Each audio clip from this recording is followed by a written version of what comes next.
집을 나간 한 딸이 아버지에게 엄청나게 감동받은 사건입니다. 어느 시골집에서 딸이 집을 나가 가출합니다. 그리고 마음대로 살기 시작합니다. 마음대로 살기 시작한다는 건 한 번도 경험하지 못한 것들을 경험하기 시작합니다. 죄를 짓는 일에. 그리고 그는 돌이킬 수 없는 처지에 이르게 됩니다. 그리고 인생을 정리하기로 작정을 합니다. 내가 더 이상은 이 땅에 사는 의미가 없겠다고 생각을 하고, 죽기 전에 그러면 내가 우리 집이라도 한번 방문해야 되겠다고 생각을 하고 집을 찾아갑니다. 얼마나 어떻게 살았기에 살 수 있는 소망을 잃어버리고 죽음을 향해서 달려갈 그때에 자기 집을 방문하는데, 그 딸이 가만히 살펴봅니다. 자신이 꿈꾸던 장미 꽃밭, 그 다음에 자기가 뛰어놀던 잔디밭. 그런데 이렇게 보니까 대문이 열려져 있어요. 대문이 닫혀져 있는데 열려져 있는 거죠. 이 딸이 조용히 아버지를 부릅니다. 아버지, 이렇게 불러요. 아버지. 들려요? 안 들려요? 에? 나는 아버지라고 했어요. 그런데 아버지가 벌떡 일어나서 뛰어나옵니다. 그 아버지 소리를 듣고. 누가 불렀어요? 딸이 불렀어요. 아버지가 딸에 건네는 한마디 말이 너무나 감동적이에요. 이 아버지는 딸이 집을 나간 뒤로 한 번도 문을 잠가 본 적이 없다는 거예요. 왜냐하면 밤중에라도 딸이 집에 돌아올까, 언제인지 알지 못하지만 새벽에 돌아올까, 문을 열고 그 딸이 돌아오도록 기다렸다는 거죠. 그러니 지금 이 아버지 소리에 아버지가 반응하고 있다는 건 자고 있다, 자고 있지 않다. 자고 있지 않다. 딸이 돌아오기를 기대했던 그 아버지, 그만큼 그 아버지는 그 딸을 사랑했다는 거죠. 기다렸다는 거죠. 사실 오늘 처음 교회에 나왔거나 아니면 좀 예배를 쉬었거나 어떤 형태로 교회에 나왔건 하나님께서는 이와 같은 마음으로 우리를 기다리셨다는 거죠. 수도 없는 시간들을 하나님께서 기다렸는데 오늘 비로소 나왔다. 오늘 이 시간에 하나님 아버지를 꼭 만날 수 있기를 원합니다. 우리가 좀 이제 복음이라고 말할 때 복음이 도대체 뭐냐? 기쁜 소식인데, 기쁜 소식은 예수님께서 나를 위해 십자가에 죽으셨다는 겁니다. 이게 기쁜 소식입니다. 예수님을 믿으면 구원받는다는 겁니다. 이게 복음이에요. 이 복음. 예. 그런데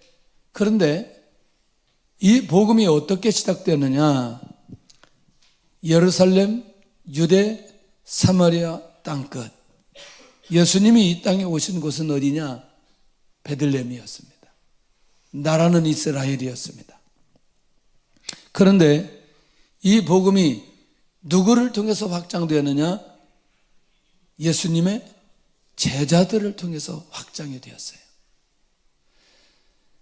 결국 이렇게 복음이 시작되고 복음이 확장되어진 그 사람들, 이걸 좀 적게 얘기하지 말고 사도들만 얘기하지 말고 제자들만 얘기하지 말고 이 사람들이 이스라엘 사람들이죠. 유대인들이죠.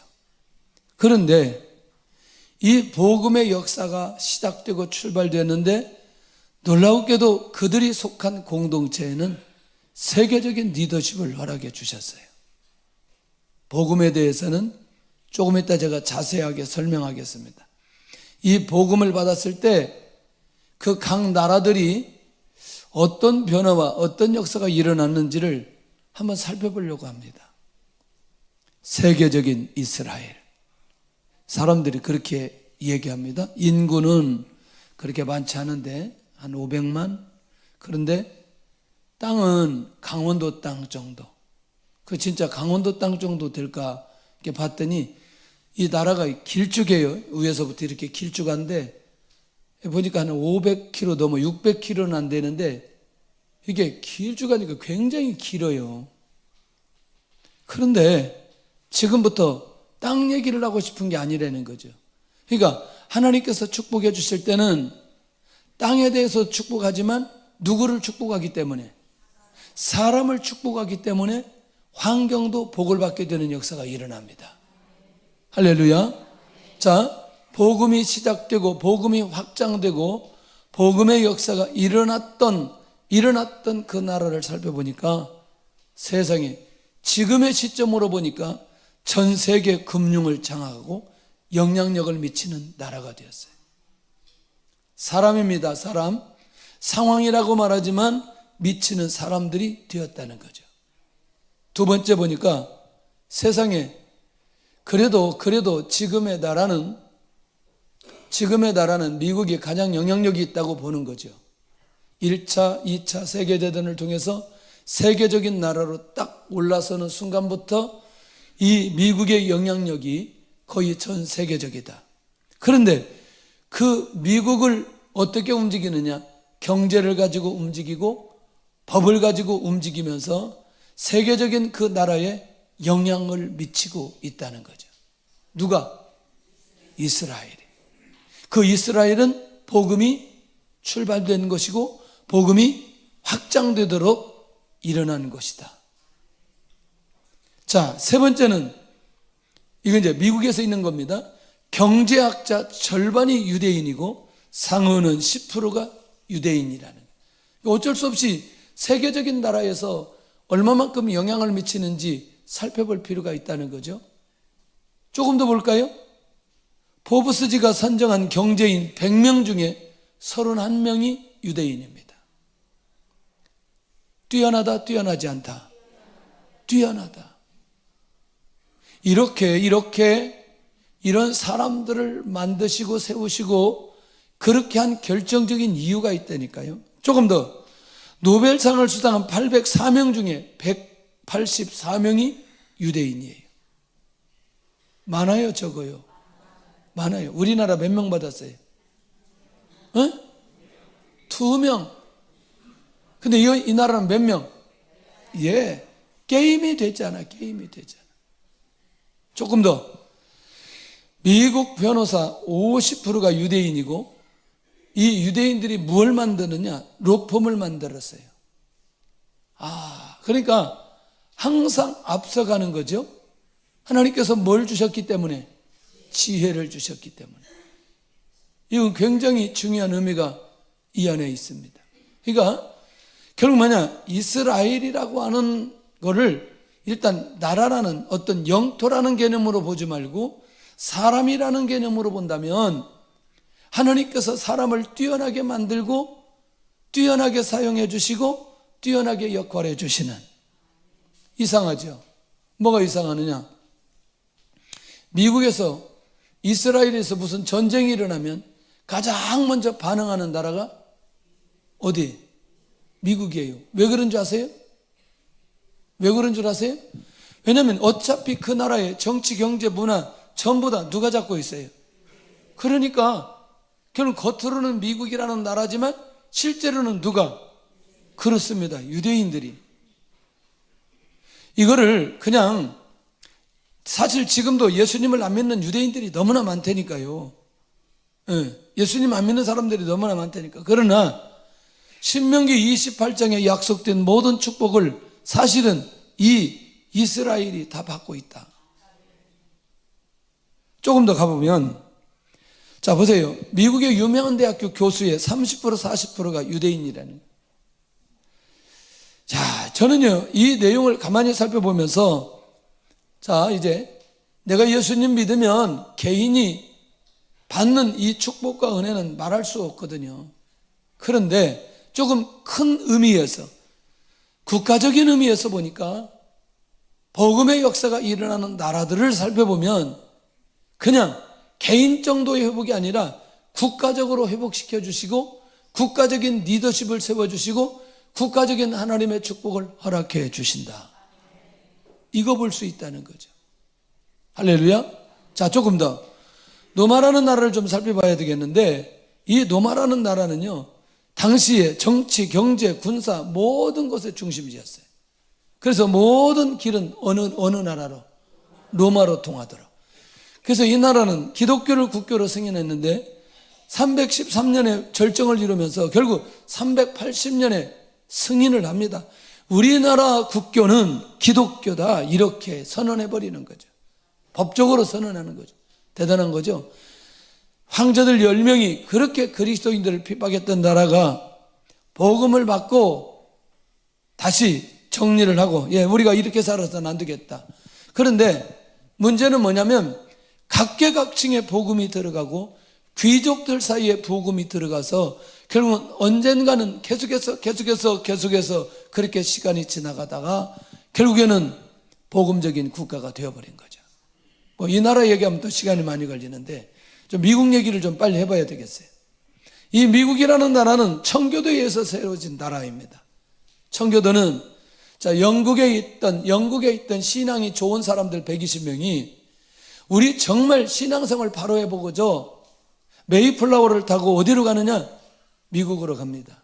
그리고 그들이 뭘 세웠어요? 나라를 세웠어요. 나라. 처음에는 120명이 무슨 나라를 세웠겠어요. 그런데 놀라우게도 이들의 삶의 목적은 신앙생활 바로 하기 위해서, 복음을 위해서, 복음 때문에 복음을 전하기 위해서 세운 나라가 미국이라는 나라는 거죠. 출발 자체가 같다 다르다. 오래되지 않았어요? 230년? 230년. 자, 그런데 이 나라는 대통령 취임식 때 성경에 손을 얹고 선서를 합니다. 놀랍잖아요? 예. 그런데 지금 세계 공통어가 뭐예요? 영어예요, 영어. 그리고 영어 하려고 눈에 불을 켜는 거죠. 왜냐하면 영어를 하면 어느 나라이든지 가든지 언어가 소통이 되기 때문에. 이건 정말 놀라운 거죠. 그런데 놀라우게도 우리나라 말도 지금 한류 때문에 많은 곳에서 뭔가 한글 배우려고 애를 쓰죠. 그런데 그것과 비교되지 않아요. 세 번째는 뭐냐면 세계를 경제를 움직이는데 모든 통화 중에 이게 이제 화폐가 왔다 갔다 해야 되는데 그 모든 화폐의 기준이 뭐예요? 달러예요. 이게 보편적인 사고여서 한번 조금만 생각해 보면 이게 있을 수 있는 일일까?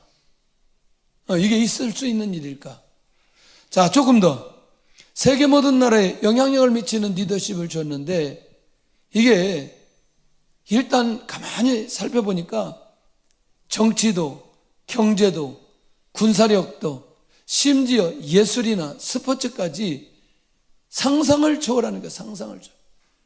어떻게 이렇게 될 수 있을까? 죄송하지만 제가 자산을 한번 확인해 봤어요. 애플하고 삼성하고. 그때 당시 제가 파악할 때 7배였어요. 깜짝 놀랐어요. 이 핸드폰 만들면 막상막하 하는데 실제로 회사 자산 가치가 7배나 되더라고요. 깜짝 놀랐어요. 이야, 이런 차이가 있나. 네. 조금 더 세계 경제를 주도하는 경제 기업인들이 가장 많은 나라가 미국인 거죠. 그 다음에 세계 모든 전쟁의 현장에 언제든지 영향을 미치는 나라도 역시 미국이에요. 더 중요한 건 세계 모든 반도체 기술을 누가 전부 다 가지고 있느냐? 미국에서 가지고 있는 거예요. 그런데 이제 잘 보셔야 돼요. 왜 그렇게 되었을까? 제가 특별히 미국을 좋아하거나 그런 내용이 아니니까 여러분들 오해하지 마세요. 예. 그렇다고 해도 아주 싫은 것도 아니에요. 그냥 이 사실을 그냥 얘기하고 싶을 뿐이에요. 이거는 지금 얘기하지 않을 수 없는 거잖아요. 왜냐하면 실제 현상이기 때문에. 놀라운 비밀이 하나 있어요. 똑같은 삶을 살아가는데 예수님 믿고 구원받으면 영이 하나님께로 향하게 되어 있습니다. 이상하죠? 무슨 사물을 보거나 그 다음에 무엇을 결정하거나 무엇을 연구하거나 인간의 노력은 한계가 있으나 하나님께서 지혜 주실 때는 열어가게 되는 거죠. 이 말 이해되나요? 그러니까 예수님 믿으면 복 받는다는 게 단순하게 지금 갑자기 내가 돈을 얼마를 벌고 이런 정도가 아니라 하나님께서 그렇게 할 수 있는 영적인 문화를 만들어 주시는 거죠. 분별력, 판단력, 대화하는 거, 자, 이것들을 계속해서 하나님께 고정하고 하나님의 인도를 받아가면 하나님께서 열어주는데 그가 연구했던 게, 그가 결정했던 게 이게 탁월한 선택을 하고 탁월한 결정을 함으로 그것이 결국에는 무엇으로 이어지느냐? 리더십으로 이어지고 경제력으로 이어지고 정치력으로 이어지고, 이게 너무너무 중요하다는 거죠. 예수님을 믿을 때, 예수님을 믿고 난 이후에 이거는 하나님께서 주시는 은혜라는 거죠. 얼마나 중요한지. 세계 모든 IT 기술, 생명공학, 인공지능이 가장 뛰어난 나라가 미국이라는. 그러니까 이게 따라가 볼 수 없는 거죠. 제가 보잉사를 가봤거든요. 미국에 가가지고. 제가 웬만큼 봐가지고는 별로 놀라지 않아요. 비행기 한 대 만드는 그곳에 딱 가봤더니 이쪽 끝에도 저쪽 끝이 안 보여요. 에? 그런데 그게 한 대만 만드는 게 아니라 그 마당에 얼마나 많은 비행기가 있겠어요. 이 넓이가. 와, 상상을 초래해, 상상. 보잉사가 이렇게 비행기를 만드는구나. 우리나라 비행기 만들어요? 에? 우리나라 비행기 만드냐고 내가 물어봤어요. 대답을 하세요. 뭔 비행기를 만든다고? 그런 거 말고 너무나 어마어마한 거죠. 그 다음에 또 제가 어디 가봤냐면 스타벅스 본점에 갔어요. 근데 본점은 뭐 그렇게 대단하지는 않는데 그렇게 크지 않는데 세상에 그게 그 스타벅스를 통해서 전 세계, 이야, 도대체 이게 이 사람들은 무엇을 시작하면 항상 어떻게 나가요? 전 세계로. 이게 이제 영향력인 거죠.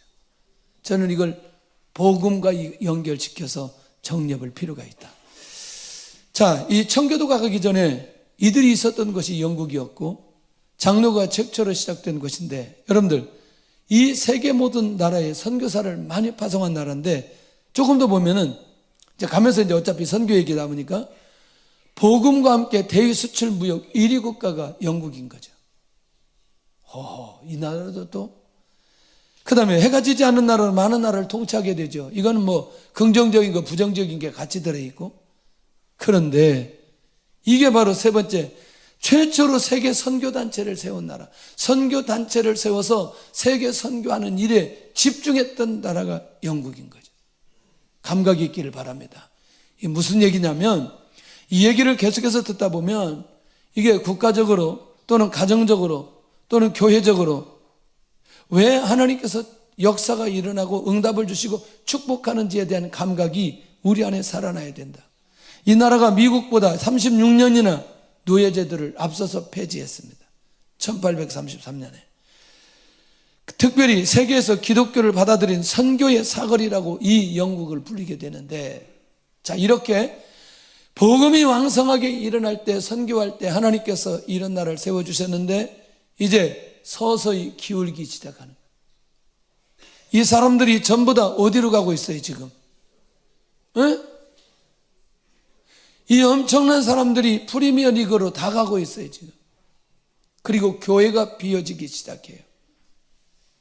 그로부터 이 영국의 이 정치적인 상황, 경제적인 상황, 그런데도 전 세계 3위로 외환 보유량이 가장 많은 나라. 외환 보유국이라는 게 외환 보유할 때 외환이 뭐예요 이게? 아까 얘기한 대로 뭐가 많은 나라? 3.15 달러가 많은 나라. 그러니까 이런 것들을 생각해 보면 아니 뭐 나만 잘 살면 되지 무슨 나라가 뭐 어쨌다는 거야. 그렇지 않습니다 여러분들. 나라가 부강해야 그 나라에서 사는 사람들도 그 안에 영향력을 받고 그 다음에 누리게 된다는 사실을 놓치지 않아야 된다. 할렐루야. 여러분들 재앙이 있는 나라에 한번 살아보세요. 재난이 있는 나라에 한번 살아보세요. 전염병이 있는 나라에 한번 살아보세요. 견디지 못합니다. 자, 우리나라의 복음이 1885년에 선교사들을 통해서 들어왔어요. 아펜젤러가 들어와 복음을 전하는데 물론 선교사들이 많이 있습니다. 대표적인 선교사들을 얘기하고 그 다음에 이어져서 언더우드 선교사가 들어왔는데 한두 사람이 들어오지 않고 우리나라는 이 인천지방 중심으로 들어온 교단이 감리교회예요. 그 다음에 영원함 중심으로 들어온 교단이 장로교 교단이에요. 그 다음에 저쪽 중심에 들어온 교단이 성결교 교단이에요. 그래서 이 지역으로 가보면은 이 주로 인천 그 방에 저쪽 섬 정도는 전부 다 웬만하면 가보면 어느 교회? 감리교회가 많아요. 호남 쪽에 가보면 거의 감리교가 없어요. 거의 다 장로교회예요. 왜냐하면 복음이 들을 때 우리나라를 나누어서 이렇게 각 교단별로 선교사님들이 들어와서 복음을 전하게 되었어요. 굉장히 귀한 것 아니겠어요? 자, 그런데 선교사님들이 들어와서 복음을 전하면서 가장 먼저 세운 게 뭐예요? 그 교회 세웠죠, 교회. 그런데 지금은 교회 얘기를 하려고 하지 않습니다. 결국 복음이 우리나라에 들어와 우리나라 변화가 있는 건 가장 먼저 뭘 세우느냐? 학교를 세웠어요. 와, 학교 한번 보실래요? 지금도 괜찮은 학교인지 아닌지.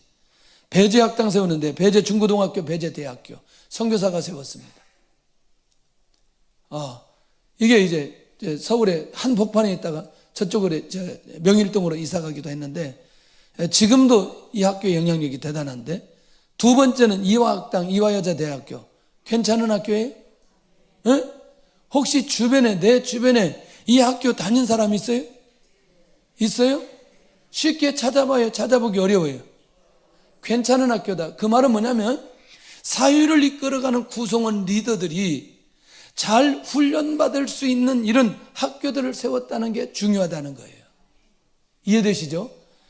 연희학당을 세우는데 지금은 연세대학교입니다. 이거 전부 다 누가 세웠어요? 선교사님들이 세웠다니까. 그래서 학교를 세운다는 건 굉장히 중요한 의미가 있어요. 사람들이 어느 교회를 통해서 인물이 남았다 이렇게 말하지 않고 어느 학교를 통해서 인물이 남았다 이렇게 말한다니까요. 그래서 이 교육기관은 굉장히 중요한 거예요. 경신학교인데 지금 경신고등학교인데 지금 제가 이제 요게 400명 파악할 때는 한 10년 정도 될 것 같아요. 그런데 우리나라의 대표적인 목회자들이 400명 정도가 경신고등학교 출신이에요. 차범근 선수도 여기 졸업했어요. 그리고 고대 들어갔어요. 그러니까 이 학교도 누가 세웠다? 그러니까 여러분들 기왕이면 중고등학교 다닐 때 내가 이미 교회에서도 예배드리지만 이 학교에서 뭐 하고 있어요? 예배드리고 말씀 받고 그리고 초창기에 누구에 의해서 계속해서 교육받는 거죠? 선교사님에 의해서 교육받는 거죠. 그래도 나름대로 흘러온다 흘러오지 않는다. 여러분들이요 지금도 이 학교들은 채플이 살아있다니까요.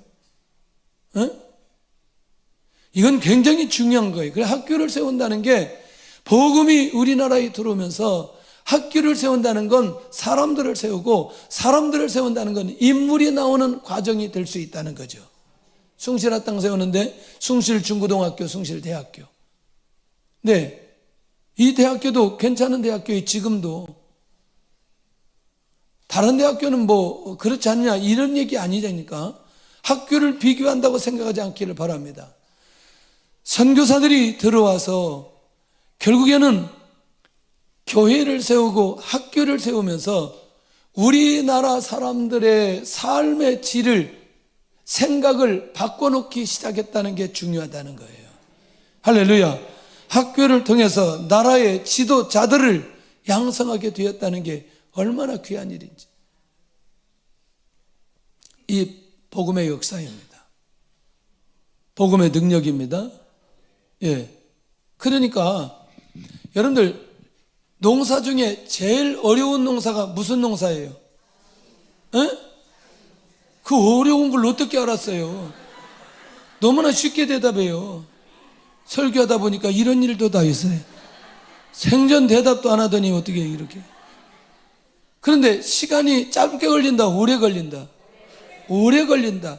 그런데 제대로 열매 맺으면 이건 절대로 버릴 게 없고 누가 빼앗아갈 수도 없고, 그러니 교회와 학교는 언제든지 같이 가야 될 필요가 있다는 거예요.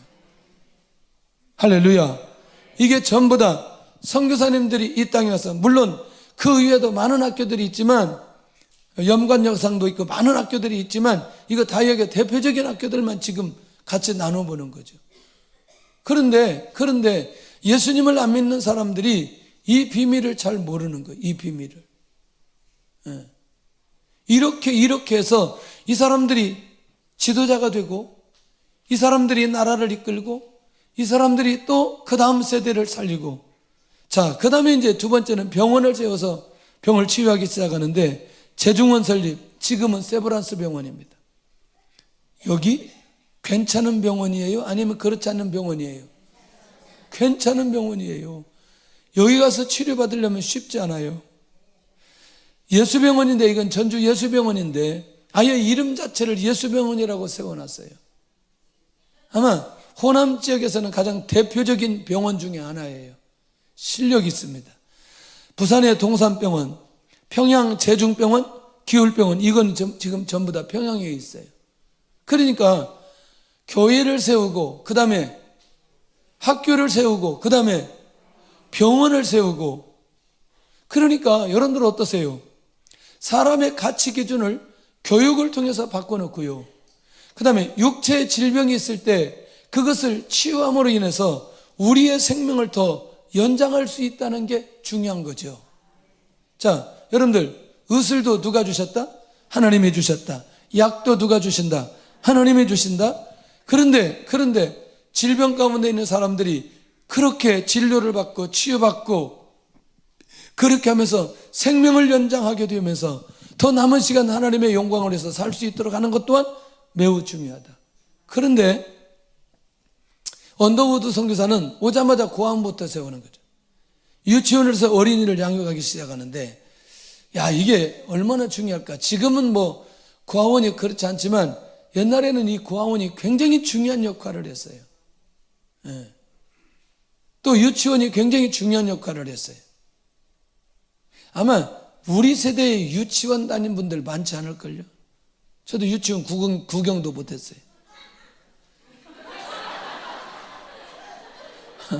하나님께서 키워주셨어요. 60대 넘었는데 유치원 다녔다. 손 한번 들어봐요. 60대 넘었는데 유치원 다녔다. 이야. 한 분 있어요, 한 분. 50대인데 나 유치원 다녔다. 50대 유치원. 야, 수준이 있어요. 이렇게 유치원을 안 다녔어요? 40대인데 나 유치원 다녔다. 40대쯤. 유치원이 굉장히 중요해요. 어렸을 때부터 신앙의 사람으로 세워지도록. 자, 결국 복음이 들어온 후에 우리나라의 강력한 변화가 뭐냐? 신분의 변화가 일어났어요.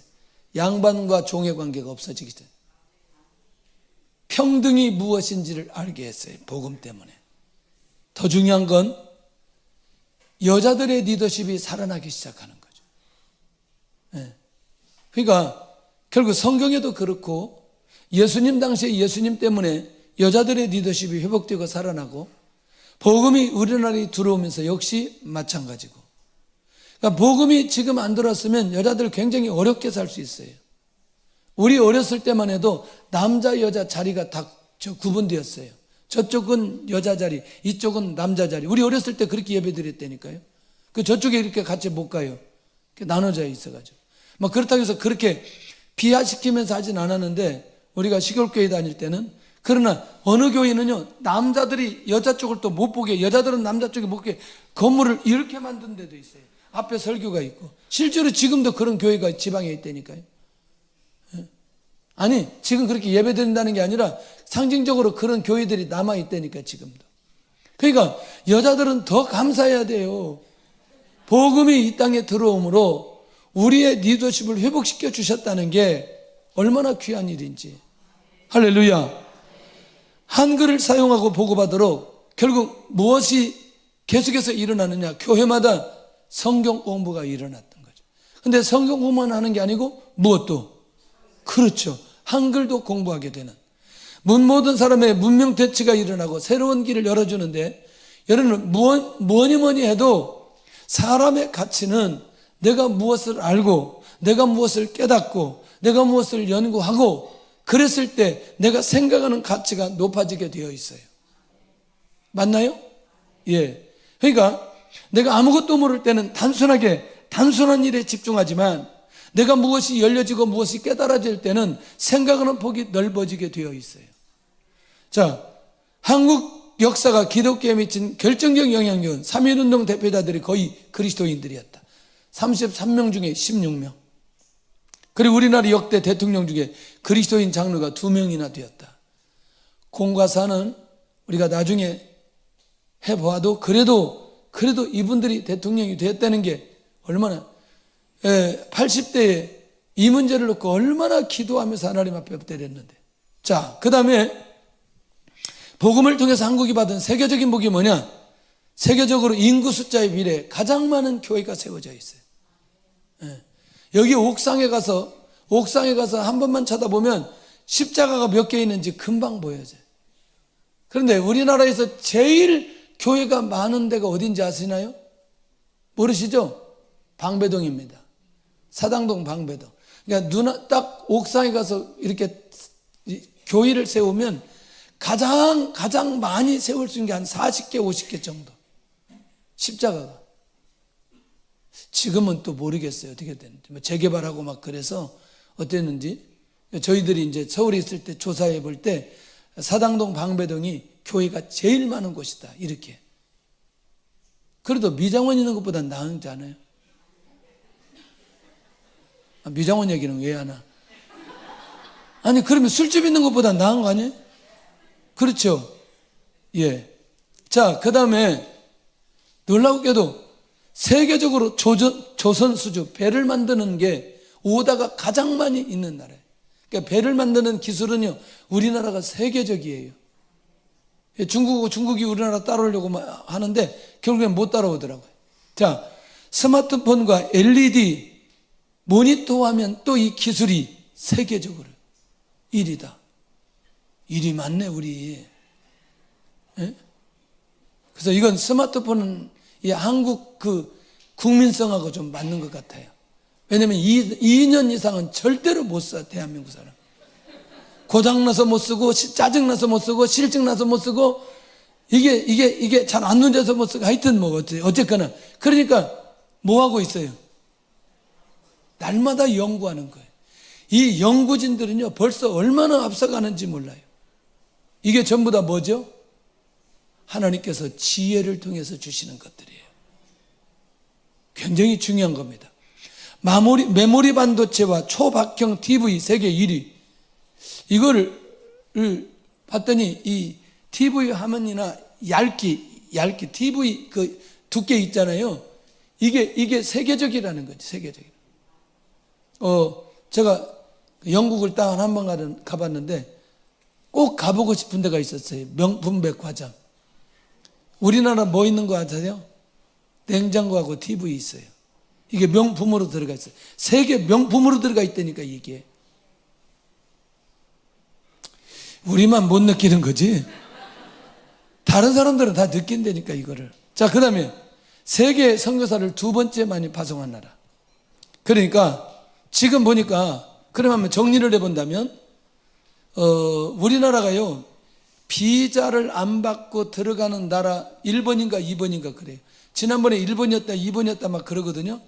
미국보다 우리나라가 비자를 안 받고 들어가는 나라가 많이 있어요. 더 많다니까요. 별로 감동이 안 되나 봐요. 이번에 중국도 우리 비자 면제해 줬어요. 지금 비자 한 번씩 받으려면 10만 원씩 들거든요. 그리고 얼마나 꼬치꼬치 했는데요.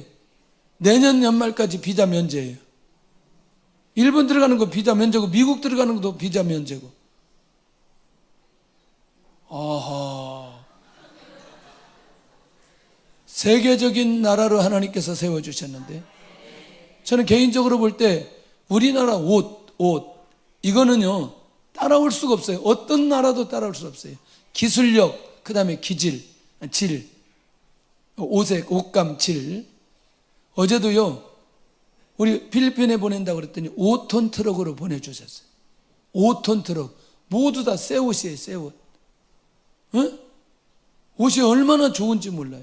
그러니까 필리핀에 가면 우리 중고 옷 있잖아요. 이것도 너무너무 좋아한 거죠. 왜? 질이 좋기 때문에. 이것도 세계적인 기술이라 이게. 우리가 입고 있는 옷이 세계적인 옷이라고 지금. 너무나 힘들어하지 말으라니까 지금. 근데 우리는 여기서 뭐 하고 있어요? 아니 아무 옷이나 이게 세계적인 옷인데 우리는 또 이게 어떤 메이커냐 이렇게 또 하고 있잖아요. 맞아요? 할렐루야. 하여튼 어쨌거나 이제 좀 정리를 해봐야 되겠어요. 그러려면 복음이 도대체 뭐냐? 복음이 왜 예수님을 믿어야 되느냐? 사형리에 대해서 잠깐 나눠보려고 합니다. 자, 자연계에 자연법칙이 있듯이 하나님과 사람 사이에도 영적인 원리가 있다는 것입니다. 그게 뭐냐?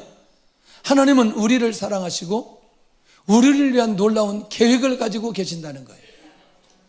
우리를 사랑하시고 우리를 향한 놀라운 계획을 가지고 계신다는 거죠. 그게 뭐냐? 첫 번째가 하나님이 우리를 사랑하신다는 거. 시작. 하나님이 세상을 이처럼 사랑하사 독생자를 주셨으니 이는 그를 믿는 자마다 멸망하지 않고 영생을 얻게 하려. 오늘 3장 16절이에요. 하나님은 어느 정도 사랑하느냐?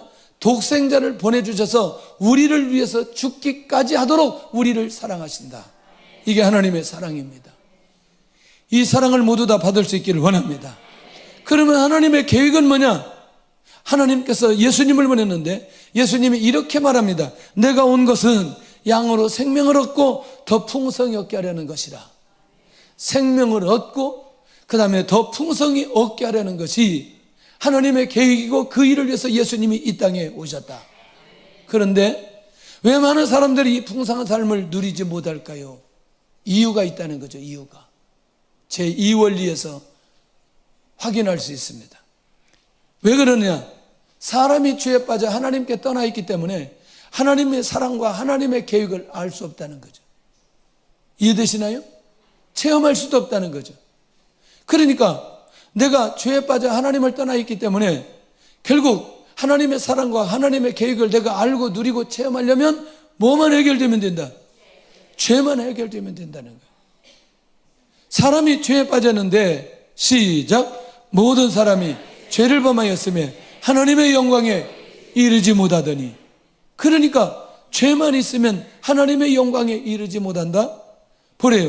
본래 사람은 하나님과 사귀도록 창조되었어요. 에덴 동산에서 언제든지 하나님과 교제하고 하나님의 은혜 속에 있고, 그런데 사람은 자기 마음대로 살려고 마침내 죄를 짓고 하나님과의 사귐이 끊어지고 말았다는 거죠. 그것을 뭐라고 말한다? 자, 하나님을 떠나 있는 그것을 뭐라고 말한다? 죄라고 말한다는 거죠. 그러니까 하나님 없이 제 마음대로 살 때는, 적극적일 때는 하나님 앞에 반항하게 되고 소극적일 때는 하나님께 대해 무관심하게 되는데, 이것이 바로 성경이 말하는 뭐다? 죄라는 거죠. 예, 반항하게 되고 그 다음에 하나님께 대해서 무관심하게 되고 하나님을 찾지도 않고, 그것을 성경은 죄라고 하는데, 사람은 하나님으로부터 떠나 있는데, 그럼 떠나 있다는 상태는 뭐냐? 시작. 죄의 싹은 사망으로. 여기서 사망이란 영적으로 하나님으로부터 떠나 있는 상태를 말합니다. 할렐루야. 그러니까 뭐냐면, 하나님을 떠나면 반드시 그 사람에게 오는 것은 무엇이 온다? 사망이 온다. 죄의 싹은 사망이다. 자, 이제 하나님은 거룩하신 분이고 사람은 죄에 빠져 있어요. 그러니까 하나님과 사람과의 관계 속에 커다란 간격이 생겼어요. 무엇 때문에? 죄 때문에. 그러니까 사람들은 끊임없이 선행이나 철학이나 도덕이나 또는 종교나 자기 힘으로 하나님 앞에 나아가보자 해주면 나아갈 수 있다 없다? 하나님 앞에 나아갈 수 없기 때문에 하나님께서 예비한 풍성한 삶을 누리지 못하게 된다는 거예요. 무엇 때문에? 죄 때문에. 그러니까 하나님과 나와의 막혀있는 이 담을 헐어야 되는데, 그 담을 헐으려면 반드시 무엇이 해결되어야? 죄가 해결되어야 그 담을 헐 수 있고, 하나님의 사랑과 하나님의 계획을 알 수 있고, 풍성한 삶을 살 수 있다는 게 이 땅에 우리가 살아가는데 비밀이라는 거예요. 그러니까 이 문제가 해결되지 않으니까 인간이 너무너무 두렵고 너무나 힘들고 고통스럽고 소망이 없고 불안하고 힘들고 어려운 시간을 보낼 수밖에 없는데, 이 간격을 이어주는 유일한 길이 잼 사몰리에 있다는 거예요. 이 죄를 누구만이 해결할 수 있느냐? 예수님만이 해결할 수 있다는 거죠. 만약에 예수님을 통해서 이 죄 문제가 해결되어지는 사람은 하나님의 사랑과 하나님의 계획을 알게 되고 또 그것을 체험할 수 있다. 그러니 무엇을 해결해야 된다? 죄를 해결해야 된다. 그런데 죄를 해결하려면 반드시 죄에 대한 결과를 책임져야 된다. 죄에 대한 결과는 어떻게 가야 돼요? 죄에 대한 결과는 대가를 지불해야 되는데, 그 대가는 반드시 무엇을 통해서만? 죽음을 통해서만 해결할 수 있다. 그런데 내가 죽어야 되는데 누가 대신 죽어주셨어요? 예수님이 죽어주셨어요. 시작. 우리가 아직 죄인되었을 때 그리스도께서 우리를 위하여 죽으심으로 하나님께서 우리에 대한 자기의 사랑을 확증하셨느니라. 그러니까 내가 죽어야 되는데 누가 죽으셨다? 예수님이 죽으셨다. 그래서 예수님이 죽으심으로 하나님께서 우리를 사랑하는 그 사랑을 누구를 통해서 보여주느냐? 예수님을 통해서 보여주는 거죠. 이야, 그러니 예수님 안 믿으면 뭐가 해결되지 않는다? 죄가 해결되지 않으니까 하나님 앞에 나갈 수 있다 없다? 없다. 이야, 그런데 그 예수님이 우리의 죄를 위해 십자가에서 죽으시고 다시 뭐 하셨다? 부활하셨다는 거예요. 자, 한번 보실래요? 시작. 그리스도께서 우리 죄를 위하여 죽으시고 장사 지낸 바 되셨다가 성경대로 사흘 만에 다시 살아나사 게바에게 보이시고 후에 12제자에게와 그 후에 500의 형제에게 일시에 보이셨나니. 그러니까 예수님은 죽으시고 그리고 예수님은 살아나셨다. 그것을 그렇게 하신 분을 가리켜서 구약의 메시아라고 얘기하고 신약의 그리스도라고 얘기한다는 거죠. 하나님으로 이 땅에 오신 예수님이 우리를 위해서 죽으시고 우리를 위해서 살아나셨다. 할렐루야. 그러니 예수님만이 하나님께 이르는 매우 유일한 길이라는 거예요. 시작. 내가 곧 길이요 진리요 생명이니 나로 말미암지 않고는 아버지께로 올 자가 없느니라. 이야, 아버지께로 올 자가 없느니라. 그러니까 누구를 통해서만 아버지께로 갈 수 있다? 예수님을 통해서만. 오늘 교회에 처음 오신 분들, 교회 왔다 갔다 하지만 진짜 복음을 받지 못한 분들, 오늘 이 말씀을 통해서 진정한 복음을 받을 수 있기를 원합니다. 그래서 하나님은 그의 아들이신 예수 그리스도를 이 세상에 보내요. 우리를 대신에 십자가에 죽게 하심으로 우리의 죄값을 담당케 하시고 하나님과 우리 사이에 무엇을 놓아주셨다? 다리를 놓아주셨다. 그러니 이제 하나님 앞에 나아가는데 누구를 통해서만? 예수님을 통해서만 나갈 수 있다. 그런데 이 세 가지 원리로는 다 충분하지 않다는 거죠. 자, 이제 인정했어요. 죄 문제 해결하려면 예수님을 통해서, 하나님 앞에 나아가는 길도 예수님을 통해서. 그런데 우리는 이제 그 예수 그리스도를 나의 구주, 나의 예수님, 나의 하나님으로 영접해야 된다는 거예요. 그렇게 될 때 우리는 하나님의 사랑과 계획을 알게 되고 그것을 또 체험하게 된다. 그러니까 내가 믿어야 된다는 거죠. 믿으려면 영접해야 된다는 거죠. 그래서 우리에게는 예수 그리스도를 영접해야 되는데, 영접하는 자들에게는 하나님의 자녀되는 권세를 주셨다고 요한복음 1장 12절에 이 요한이 확실하게 기록하고 있습니다. 같이 한번 하겠습니다. 시작. 영접하는 자, 곧 그 이름을 믿는 자들에게는 하나님의 자녀가 되는 권세를 주셨으니. 할렐루야. 그러니 이 시간에 예수님을 나의 구주, 나의 하나님으로 영접하는 순간 나는 하나님의 자녀 되고, 나의 죄는 해결되어지고, 내가 하나님 앞에 나갈 수 있는 유일한 길을 열어주시는 그 은혜를 경험할 수 있다는 것이죠. 예수님이 이렇게 얘기합니다. 볼지어다 내가 문 밖에 서서 두드리노니 누구든지 내 음성을 듣고 문을 열면 내가 그에게로 들어가 그와 더불어 먹고 그는 나와 더불어 먹으리라. 내가 마음의 문을 열어야 누가 들어오신다? 예수님이 들어오신다. 그러면 주님과 나와 더불어 먹고 마시는 영적인 교제의 삶을 살 수 있다는 거죠. 그렇다면 어떻게 하느냐? 오늘 이 시간에 같이 이렇게 고백을 하면 내가 예수님을 영접하고 내가 구원받는 역사가 일어나게 됩니다. 시작. 주 예수님, 나는 주님을 믿고 싶습니다. 십자가에서 죽으심으로 내 죄값을 담당하시니 감사합니다. 지금 나는 내 마음의 문을 열고 예수님을 나의 구주, 나의 하나님으로 영접합니다. 나의 죄를 용서하시고 영생을 주심을 감사합니다. 나를 다스려 주시고 나를 주님이 원하는 사람으로 만들어 주옵소서. 예수님의 이름으로 기도드립니다. 아멘. 할렐루야. 오늘 새로운 분 모두 다가 이 예수님을 영접함으로 우리는 구원받았습니다. 그래서 이제 나는 예배자가 되었습니다. 이제 예배 드릴 수 있다는 거죠. 나는 이제 기도할 수 있습니다. 누구의 이름으로 기도한다? 예수님의 이름으로. 나는 이제 전도자가 되었습니다. 내가 믿고 내가 영접한 이 예수 그리스도를 내가 전할 수 있다는 거죠. 이 구원의 축복이 이제 우리의 예배 삶 속에, 신앙의 삶 속에 날마다 일어날 수 있기를 원합니다.